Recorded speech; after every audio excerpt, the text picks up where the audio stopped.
Bismillahirrahmanirrahim. Assalamualaikum warahmatullahi wabarakatuh. Bismillah walhamdulillah. Wassalatu wassalamu ala sayyidina Muhammadin ibn Abdillah wa ala alihi wa ashabihi wa man tabi'ahu wa mawalah. Amma ba'du fa ya ayyuhal hadirun wal hadirat rahimakumullah. Rabbi syrah li sadri wa yassir li amri wahlul 'uqdatam min lisani yafqahu qawli. Bapak Imam yang kami hormati, ketua dan seluruh pengurus Dewan Kemakmuran Masjid yang kami muliakan, guru-guru kami, para alim ulama, tokoh-tokoh masyarakat, handai tolan karib kerabat, seluruh jamaah Arafah yang telah berhadir. Mohon maaf tidak kami sebutkan satu persatu. Ban Mandum Gedanyo yang telah berhadir, semoga Allah melimpahkan rahmat dan karunia-Nya kepada kita sekalian. Kita bersyukur kepada Allah Subhanahu wa taala atas limpahan rahmat dan karunia-Nya sehingga kita telah dapat berhadir di rumah Allah yang mulia ini dalam rangka kita menunaikan perintah-Nya, melaksanakan salat subuh secara berjamaah. Sabi-sabi senantiasa selalu kita berdoa kepada Allah agar seluruh rangkaian amal ibadah yang kita lakukan diterima Allah Subhanahu wa ta'ala. Kemudian kita menyampaikan doa, salawat dan salam kita kepada junjungan alam Nabi besar Muhammad sallallahu alaihi wasallam, kepada keluarga dan sahabat beliau sekalian, Nabi dan Rasul yang mengajarkan kepada kita agar kita selalu menjadi umat yang terbaik. Melalui tuntunannya agar kita menjadi umat yang mulia. Syaratnya tu'minuna billah. Syaratnya adalah mengajak kepada kebaikan, mencegah kepada keburukan, dan beriman kepada Allah. Ta'muruna bil ma'ruf wa tanhauna 'anil munkar wa tu'minuna billah. Hadirin yang mulia, masih dalam suasana bulan Zulhijjah, kita menapaktilasi kembali apa yang terjadi di dalam kehidupan Rasulullah Muhammad sallallahu alaihi wasallam. Sejarah perjuangan dakwah yang disampaikan oleh beliau. Tepatnya pada tanggal 10 Zulhijjah tahun ke-10 Hijriah. Di saat itu Rasulullah Muhammad sallallahu alaihi wasallam berada di kota Mina. Kalau seandainya Allah Subhanahu wa taala mengembalikan kita pada zaman itu, maka kita akan melihat secara terang. Kita akan menyaksikan secara jelas Said Al-Anam, junjungan alam Nabi besar Muhammad sallallahu alaihi wasallam, di atas unta Al-Qaswa. Bilal dan Usamah di saat itu memegang kendali unta. Kemudian unta itu berjalan perlahan-lahan menuju Jamarah. Kemudian Rasulullah Muhammad sallallahu alaihi wasallam melempar jumarah itu dengan batu-batuan yang telah beliau siapkan. Setelah selesai beliau melempar, para sahabat datang kepada Rasul. Ya Rasulullah, saya melempar dulu, baru kemudian saya menyembelih. Ya Rasulullah, saya bertahalul dulu, baru kemudian saya menyembelih. Rasulullah Shallallahu Alaihi Wasallam dengan senyum yang tidak pernah luntur daripada bibirnya, beliau kemudian mengatakan, la haraj, tidak ada kesulitan bagi kalian. Rasulullah Muhammad Shallallahu Alaihi Wasallam ingin memberikan kemudahan kepada seluruh jamaah kaum muslimin yang melaksanakan haji pada tahun itu.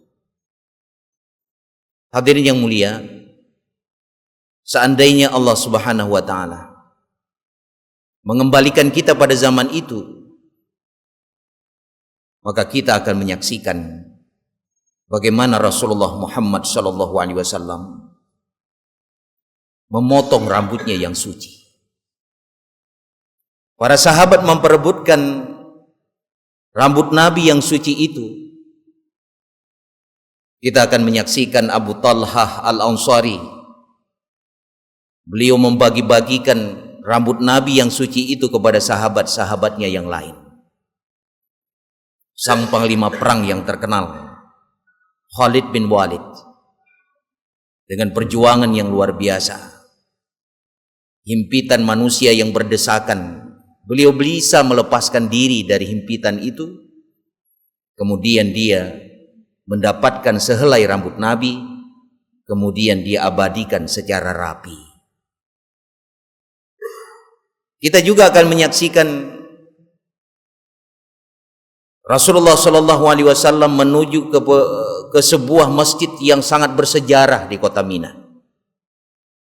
Masjid itu bernama Khif, yang masjid dengan kebijakan pemerintah Saudi Arabia setahun hanya 1 bulan saja dibuka untuk umum. Beliau melangkah ke masjid itu. Ribuan kaum muslimin sedang menanti kedatangan beliau. Kalau kita berada di sana, kita akan menyaksikan bagaimana Rasulullah Muhammad SAW dengan mulutnya yang suci, bibirnya yang bersih, menyampaikan pesan di saat itu. Ya ayuhan nas, ihfadhu qawli tantanfa'u bihi ba'di. Wahai manusia sekalian, simaklah penjelasanku baik-baik. Semoga penjelasanku ini bermanfaat setelah aku tiada nanti. Karena aku tidak tahu apakah aku akan bertemu lagi dengan kalian di tempat ini pada tahun-tahun yang akan datang. Para sahabat mencoba menahan tangisan mereka yang memang sudah tertahan di tenggorokan mereka masing-masing. Hal balautu, apakah aku sudah pernah menyampaikan risalah Tuhanku kepada kalian semua? Kalau seandainya kita berada di sana, maka kita akan mendengar gemuruh suara dengan jawaban yang sama. Naam ya Rasulullah, benar engkau ya Rasulullah, engkau telah menyampaikan risalah Tuhanmu kepada kami. Allahumma jihad, Allahumma jihad, Allahumma jihad. Ya Allah, persaksikan. Sayyidina Abu Bakar berada di sana di saat itu. Begitu juga dengan Umar ibn Khattab radhiyallahu anhu. Berdua mereka itu tak bisa lagi menahan tangisan mereka, karena mereka menyadari dan mengetahui sebentar lagi tugas kedamaian akan berakhir. Sebentar lagi sorot mata yang penuh cinta itu akan tertutup.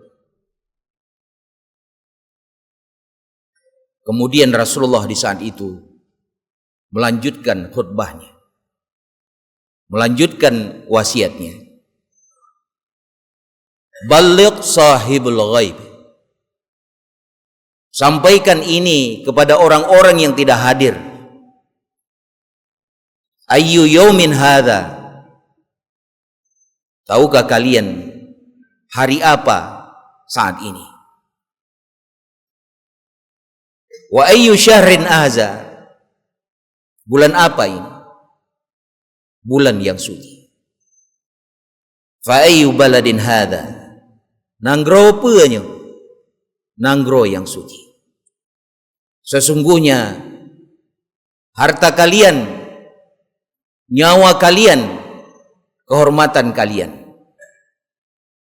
sama sucinya dengan hari ini, di bulan ini, pada tempat ini. Ban mandum gedanyo bersaudara. Hana beda orang Arab dengan orang Ajam. Tiada beda orang yang berkulit merah dengan orang yang berkulit putih. Illa bitaqwa. Kecuali mereka bertakwa kepada Allah Subhanahu wa ta'ala. Hal balaghtu. Apakah aku sudah pernah menyampaikan ini kepada kalian? Seandainya Allah mengembalikan kita pada zaman itu, lagi-lagi kita akan mendengar secara langsung suara gemuruh dengan jawaban yang sama. Naam ya Rasulullah. Benar ya Rasulullah, engkau telah menyampaikan risalah Tuhanmu kepada kami. Allahumma syahad. Ya Allah, persaksikan. Hadirin yang mulia, dalam sejarah pesan yang disampaikan oleh Nabi tersebut di saat Rasulullah melaksanakan haji wada. Karena seumur hidup beliau hanya sempat mengerjakan haji sekali saja. Beliau melaksanakan haji perpisahan itu di tahun ke-10 Hijriah. Dan pada hari-hari itu pula Allah Subhanahu wa ta'ala menurunkan ayat yang terakhir yang terdapat di dalam penggalan ayat ketiga dari surah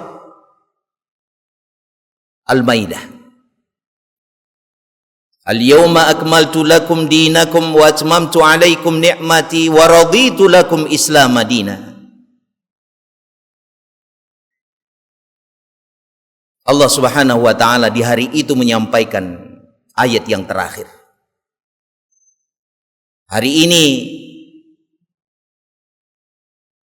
aku sempurnakan bagimu agamamu. Aku cukupkan nikmatku ke atasmu. Dan aku rela Islam itu menjadi agamamu. 80 sauro lehnyan Rasulullah Muhammad sallallahu alaihi wasallam kembali kepada Allah untuk selama-lamanya. Tepat 12 Rabiul Awal tahun ke-11 Hijriah, usia beliau genap 63 tahun. Beliau kembali kepada Allah untuk selama-lamanya. Maka hadirin yang mulia, menyuruh raya Idul Fitri sebagai peletakan batu pertama bagi bangunan Islam, ditandai dengan turunnya Al-Quran di bulan suci Ramadan. Tapi urur raya Idul Adha ataupun urur raya kurban, urur raya haji sebagai peletakan batu terakhir bagi bangunan Islam. Nabi dan Rasul datang silih berganti meletakkan bata demi bata bagi bangunan Islam. Nabi dan Rasul Muhammad sallallahu alaihi wasallam datang sebagai nabi yang terakhir meletakkan batu yang terakhir pula untuk kesempurnaan agama Islam. Agama Islam sejak Nabi Adam sampai Nabi Muhammad sallallahu alaihi wasallam disampaikan untuk sebuah risalah tauhid. Rasulullah Muhammad sallallahu alaihi wasallam telah menyempurnakan itu. Maka hana lain Nabi yang terakhir kecuali Rasulullah Muhammad sallallahu alaihi wasallam. Maka hadirin yang mulia, mari kita merenungkan beberapa saja dari wasiat Rasulullah Muhammad sallallahu alaihi wasallam yang disampaikan oleh beliau pada Haji Wada. Banyak pesan sebenarnya yang disampaikan oleh Rasulullah di saat itu. Dan di kesempatan yang singkat ini kita akan menjelaskan 3 saja dari wasiat Rasulullah Muhammad tersebut. Perlu diketahui bahwa wasiat yang disampaikan pada tanggal 10 Zulhijjah tahun ke-10 Hijriah itu sama seperti apa yang disampaikan pada tanggal 9 Zulhijjah di saat Rasulullah Muhammad sallallahu alaihi wasallam wukuf di Arafah. Apa yang disampaikan oleh beliau di saat itu? Yang pertama, beliau menyampaikan agar umat Islam menjaga persaudaraan. Terlarang bagi kalian mencemooh saudara kaum muslimin yang lain. Terlarang bagi kalian memfitnah, mencaci maki saudara-saudara kaum muslimin yang lain. Terlarang bagi kalian memakan hak secara haram milik saudara-saudara kaum muslimin yang lain. Mencaci maki saudara kaum muslimin yang lain itu durhaka. Membunuhnya adalah kafir. Al-muslim man salimal muslimuna bilisani wa yadih. Muslim sebenarnya, kata Rasulullah, yang mampu menjaga keselamatan kaum muslimin yang lain dari gangguan lidah dan tangannya. Hadirin yang mulia, pesan ini menjadi penting bagi kita. Pesan ini disampaikan 81 hari kemudian Rasulullah kembali kepada Allah.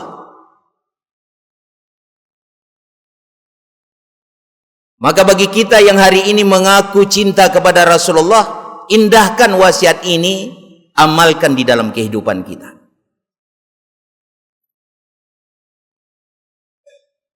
Kenapa pesan ini menjadi penting? Kita melihat hari ini secara global, seakan-akan kekuatan umat Islam hari ini centang perenang. Secara kuantitas kekuatan kita luar biasa, secara kualitas itu yang perlu kita pertanyakan. Palestina 40.000 sudah menjadi syahid di Palestina hari ini. Di mana kekuatan negara-negara Islam yang berada di sekitarnya? Hari ini tidak cukup dengan diplomasi, ngomong di seminar, ngomong di podium. Anemiat pijit. Yang kita tunggu dan kita nantikan umat Islam di seluruh dunia, negara-negara di sekitar Palestina itu harus punya aksi yang nyata. Tidak perlu dengan kekuatan senjata kita berperang. Israel laknatullah, Zionis Israel, jumlah mereka sangat sedikit, tapi mereka dibantu dan di backup oleh negara-negara besar seperti Amerika dan Inggris hari ini. Hubungan diplomasi diputuskan, embargo yang sepantasnya dilakukan oleh negara-negara di sekitar Palestina. Di tahun 70-an kita mengingat Raja Faisal di Saudi Arabia. Embargo minyak ke Eropa dan Amerika, kolab industri mereka. Hancur berantakan perusahaan-perusahaan mereka. Konspirasi dilakukan, tidak lama kemudian beliau meninggal dunia. Berani tidak negara-negara di sekitar Palestina hari ini, negara-negara Islam melakukan hal yang sama? Turki misalnya, Jordania misalnya, stop minyak ke Amerika, stop minyak untuk Zionis, untuk negara Israel, kolab negara itu. Asobiyah yang dibangun oleh negara-negara Islam di sekitar Palestina, asobiyah kefanatikan Islam yang sangat rigid, jumud, dan sangat parsial sekali. Asobiyah untuk seluruh umat Islam di dunia, tunjukkan kefanatikan kita. Asobiyah yang rigid, yang kaku, yang parsial itu, mereka menginginkan yang penting ekonomi, politik negara mereka saja stabil, sudah cukup bagi mereka. Itu asobiyah yang rigid. Dan itu tidak diajarkan di dalam Islam. Cermin lentuan begah, cermin sejarah. Natingan nih, ketika Portugis menyerang Malaka, tidak ada kekuatan yang bisa menandingi kekuatan Portugis di saat itu. Mereka punya tentara laut yang luar biasa. Datang ingin menghancurkan Malaka. Malaka itu adalah wilayah Islam. Kesultanan Aceh bangkit dengan semangat jihadnya. Sultan mengirim ribuan pasukan marine, tentara laut, untuk menghancurkan kekuatan laut orang-orang Portugis. Kenapa? Malaka itu wilayah Islam. Muncul kefanatikan tadi yang cermin sejarah, sehingga kekuatan marine Portugis itu hancur berantakan. Sebenarnya kekuatan-kekuatan Islam secara global harus melakukan hal yang sama.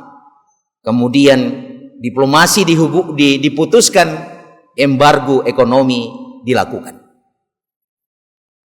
Baru kemudian hadirin yang mulia, Palestina itu akan bebas merdeka.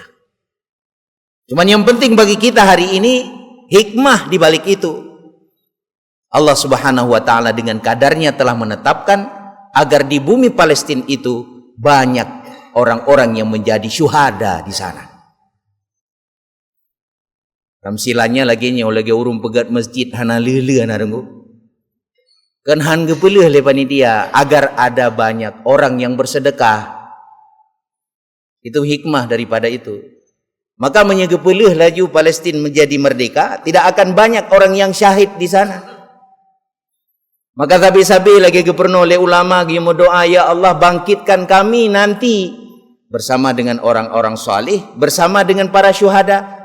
Doa kita tidak lain, mudah-mudahan kita dibangkitkan oleh Allah bersama dengan syuhada Palestina. Amin ya rabbal alamin. Kenyan doa ada yang tapi itu hikmah di balik itu. Maka lagi-lagi saya ingin katakan, secara global ukhuwah Islamiyah kita masih perlu kita pertanyakan. Maka belah abad yang kau likut, Nabi kagak pegah bahwa akan datang suatu zaman umat Islam itu akan diperebutkan oleh musuh-musuh Islam, yang mereka itu seperti orang-orang rakus yang memperebutkan hidangan di atas meja. Sahabat bertanya, ya Rasulullah, apakah kami ketika itu sedikit? Tidak, kalian relatif banyak, tetapi ibarat buih di lautan, kalian terombang-ambing. Tiga gada kalian buih di lautan, buih di sungai, terombang-ambing buih itu. Karakter buih yang pertama, buih itu berkumpul dengan kotoran. Nah, kalian buih di lautan, berkumpul dengan sampah, dengan kotoran-kotoran yang ada di bibir pantai.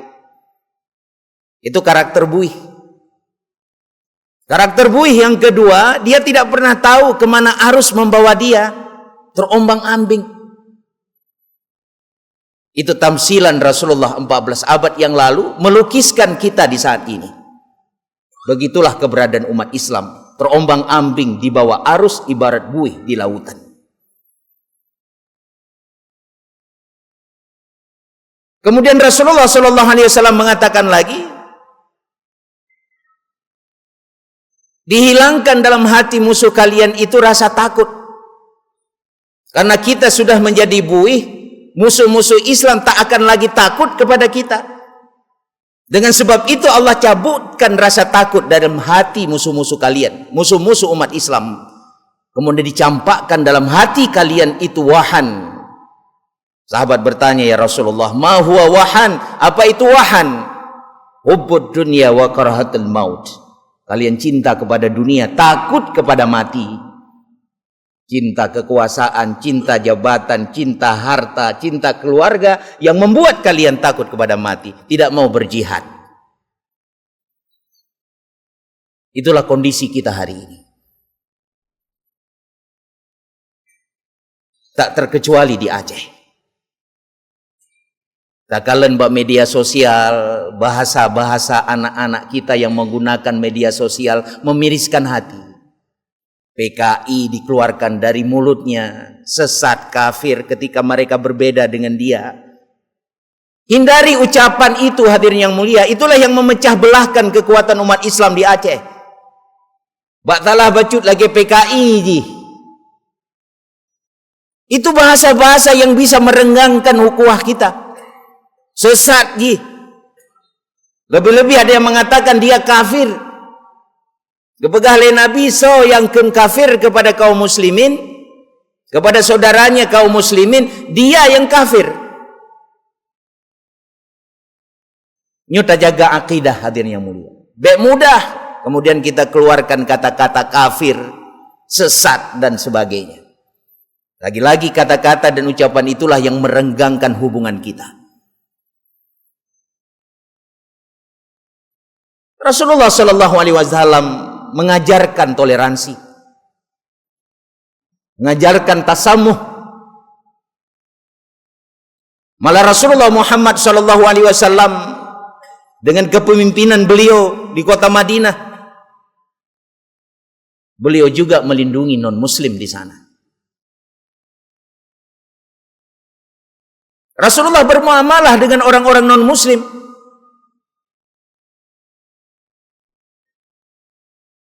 Dalam konteks bermuamalah, Islam mengajarkan inklusif. Silakan kita bertransaksi dengan orang-orang non-Muslim, silakan. Tapi dalam perkara ibadah dan akidah, Islam itu sangat eksklusif.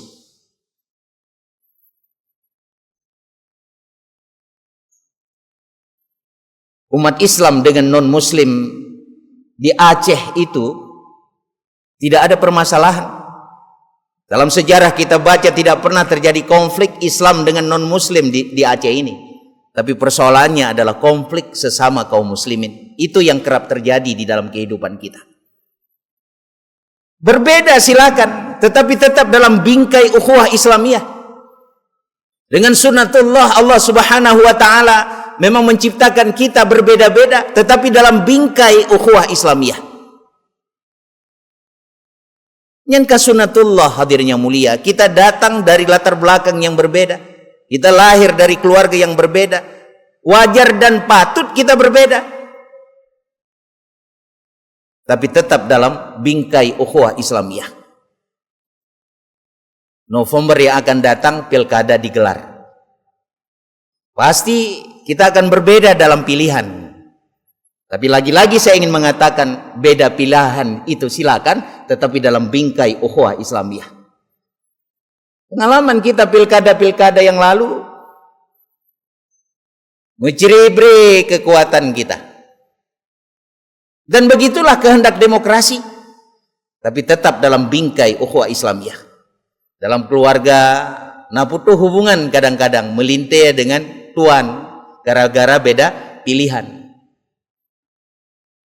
Suami dengan istri karena beda pilihan, keluarga menjadi retak. Berbeda di dalam pilihan itu kehendak demokrasi, tetapi sebagai muslim kita tetap menjaga hubungan dalam bingkai ukhuwah Islamiyah. Kemudian yang kedua, hindari tindakan kueh, hindari sifat kueh. Karena kalau hasad menyatakan dalam kamus bahasa Melayu itu hanya tidak senang dengan saudara kita yang diberikan Allah kelebihan di dalam hati tanpa aksi. Oleh sebagian ulama, kalau hanya menyangkut hati tanpa aksi itu tidak berdosa. Maksudnya ketika kita melihat teman kita itu diberikan kelebihan dalam hati tanyo na ta mekret kadang seleting tajak fikula, kemudian teleting tajak bergi kaji ke anggota DPR, nah rasa kesal dalam hati hana tertunjukkan lewat aksi, tidak berdosa. Tapi dalam kehidupan orang Aceh dengan sikap dan sifatnya itu berdosa. Kadang-kadang palak tekengan rangkem tak peduk bak jalan. Kadang-kadang tak peduk labang bak jalan bak tempat jih lewat bubuco bahan monda, bubuco bahan motor. Kadang-kadang kotoran-kotoran di rumahnya tak play lak lien rumah jih palak tekeji. Kesal dalam hati, menyanyian berdosa. Kemudian karena sifat gitu ya, kita memfitnah saudara kita. Kita mencari kesalahannya. Itu orang-orang Maka ingin dapat maju Aceh, hadirin, hilangkan dua sifat, dan sombong. Bahkan Aceh maju-maju karena dua sifat tadi, dan sombong. Maka menyetak terjemahkan Aceh, anyan tidak ceh hana ceceh. Bahasa lagi agama, bahasanya itu tidak agama kacau. Nah agama tidak kacau, itu bahasa yang diterjemahkan bahasa Sanskerta. Menyaceh menancit, anyan tidak cehnya hana ceceh. Lagi tapi sampai kom dinan. Maka Aceh itu akan tetap jadi Aceh tidak ceh kalau kita memiliki dua sifat tadi, sifat dan sifat sombong. Hilangkan sifat itu, insya Allah Aceh itu akan hebat. Maka kepegah le orang zaman, orang nyan lagi biang dalam keribung. Dalam keribung gedenya kalian biang dia saling menjegal. Ada satu kepiting dia ingin melepaskan diri dari keranjang itu, dia jegal yang lain. Dia ingin melepaskan. Nyan adalah biang Aceh. Saling menjegal, dia ingin menyelamatkan diri dari kungkungan keranjang yang kecil itu. Kemudian kepegah alam le urang Aceh, urang nyan menyetaja dike disit gateh. Tak setet diikut dituh gentut. Nyan sifat urang letat di Aceh uronyo hadirnya mulia. Kalau orang Melayu katakan, kalau kita jalan di depan dikentuti, dijegal betis, kalau kita ikuti dari belakang dikentuti. Yang dipegang oleh orang Melayu. Maka hilangkan sifat itu. Sikap dan sifat itulah yang melunturkan hubungan kita, yang merenggangkan ukhuwah Islamiyah. Maka oleh karena itu hadirin yang mulia, jaga persatuan dan kesatuan ini. Aceh ini akan baik, Aceh ini akan bermartabat apabila dengan kekuatan-kekuatan yang ada di Aceh itu bersatu padu. Berbeda silakan, tetapi dalam bingkai ukhuwah Islamiyah. Kemudian yang kedua hadirin yang mulia, gepegali Rasulullah agar umat Islam itu selalu menjaga akidah mereka. Kalau akidah kalian itu telah rapuh, maka kalian akan saling membunuh satu dengan yang lain. Apabila akidah kalian itu telah rusak, kalian itu akan saling membunuh. Janganlah kalian itu kembali kepada kekufuran setelah aku ini diutus kepada kalian. Taraktu fikum amraini ini tasantum bihima lam tadillu abada. Kitabullah wa sunnata rasulah. Aku tinggalkan kepada kalian dua perkara. Dan apabila kalian berpegang kepada dua perkara ini, kalian tidak akan tersesat selama-lama. Al-Quran dan sunnah Rasulullah. Syariat Islam di Aceh 22 tahun kan, Bu. Syariat Islam itu akan berjalan dengan baik dan benar apabila seluruh kaum muslimin itu memiliki akidah yang kokoh. Syariah dengan akidah, dua hal yang tidak bisa dipisahkan. Akidah menyangkut dengan keimanan, syariah itu menyangkut ketundukan kita kepada hukum agama, keduanya tidak bisa dipisahkan. Uronyo judi online. Padahal katanya hanapu main judi sebagai rakyat, karena waki katanya kayak main judi di DPR. Nyo hai nunggu katanya rakyat pada hana perle ada main judi, karena wakil kita di DPR sudah main judi. Nah wakil draw di DPR main judi. PPATK menyatakan hampir 1.000 orang main judi. DPR RI termasuk DPRD di daerah. Man katanya sebagai rakyat keput main judi, nah wakil draw di DPR. Menurut informasi tadi akan dibongkar nama menjelang pilkada nanti siapa yang main judi. PPATK sudah menjelaskan itu. Menebayangkan 600 triliun dalam 2024 ini uang berputar dalam judi online. Nebayangkan apa yang terjadi dengan kita hari ini, terutama di Aceh. Baru-baru ini ditangkap anak-anak kita. Kita dorong penegakan hukum, kanun jinayah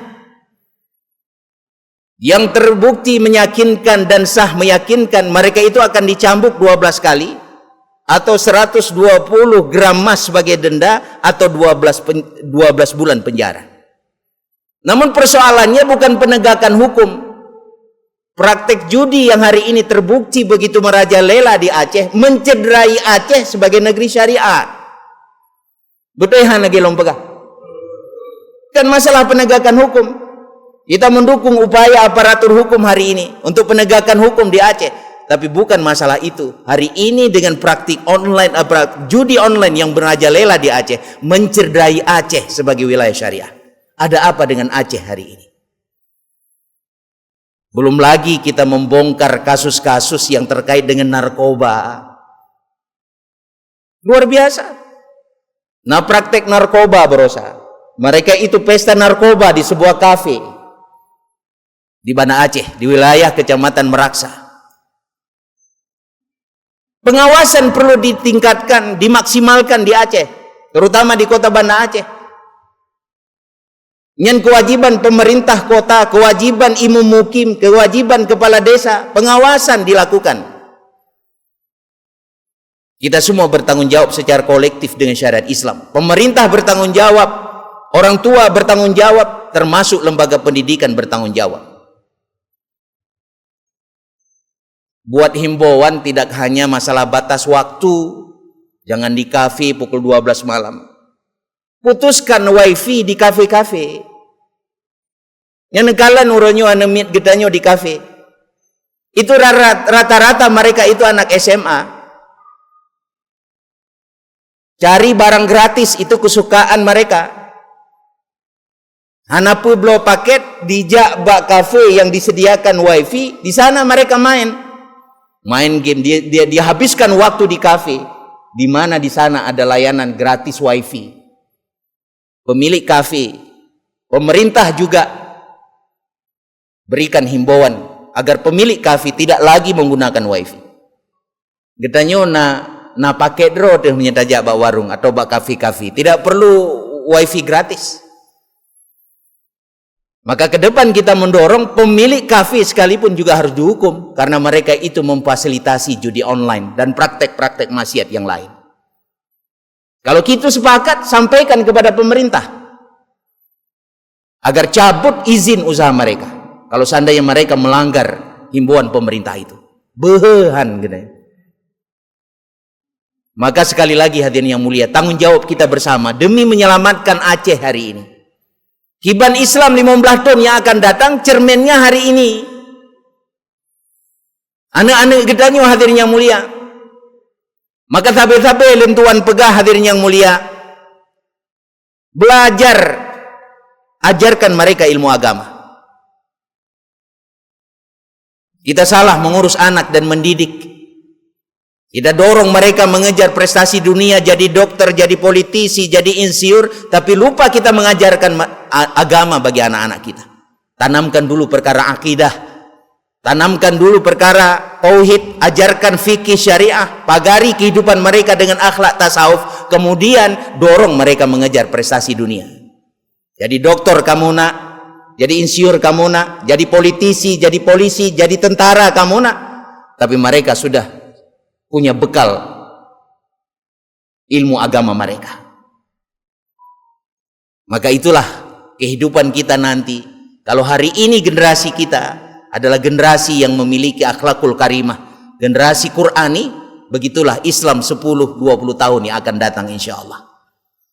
Maka sekali lagi saya ingin mengatakan satu ucapan ulama, Syekh Muhammad Ismail, dalam Fiqh Islam beliau mengatakan, di mana ada syariat Islam, disitulah ada kemaslahatan.